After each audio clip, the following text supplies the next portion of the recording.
जय श्री कृष्ण। ओम नमो भगवते वासुदेवाय नमः। क्या आप जानते हैं कि कुंती कौन थी और उनके जीवन में क्या क्या हुआ? तो आइए आज हम आपको कुंती के बारे में बताते हैं। महारानी कुंती का एक नाम प्रथा भी है। यह महाराज सुरसेन की पुत्री तथा भगवान श्री कृष्ण के पिता वसुदेव की बहन थी। बाद में महाराज कुंती भोज ने उन्हें गोद ले लिया था, अतः वह कुंती कहलाई।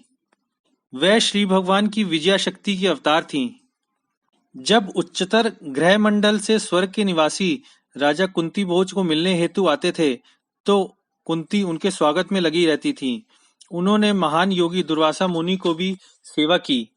महर्षि दुर्वासा ने उनकी अच्छी सेवा से प्रसन्न होकर उन्हें एक मंत्र दिया, जिससे वह मनोवांछित देवता का आह्वान कर सकती थी।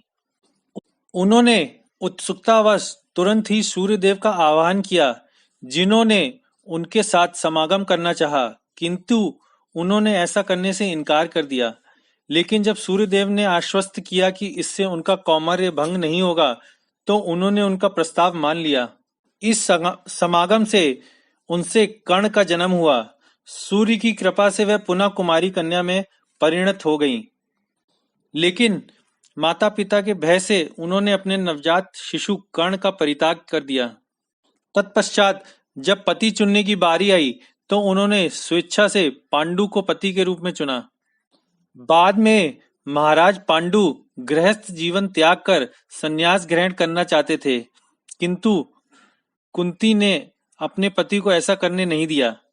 अंत में महाराज पांडु ने उन्हें अनुमति दे दी कि वह उपयुक्त महापुरुष का आवाहन करके पुत्र प्राप्त कर सकती हैं। इस प्रकार दुर्वासा मुनि द्वारा प्रदत्त मंत्र से उन्होंने धर्मराज का आवाहन किया, जिससे युधिष्ठिर का जन्म हुआ। इसके उपरांत उन्होंने वायुदेव का आवाहन किया तो भीम उत्पन्न हुआ। स्वर्ग के राजा इंद्र का आवाहन करने पर अर्जुन का जन्म हुआ। नकुल और सहदेव का जन्म स्वयं पांडु ने अश्विनी कुमारों द्वारा माद्री के गर्भ से कराया। कुरुक्षेत्र युद्ध के पश्चात जब भगवान श्री कृष्ण अपने घर वापस जाने लगे, तब उन्होंने जो प्रार्थनाएं की वे सर्वोत्कृष्ट हैं। अंत में वह गांधारी के साथ कठोर तपस्या करने हेतु जंगल चली गईं। अंततः वे ध्यान में लीन होकर दावाग्नि में जलकर भस्म हो गईं।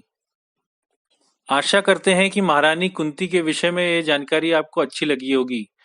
कृपया लाइक, शेयर और सब्सक्राइब करना ना भूलें। जय श्री कृष्ण।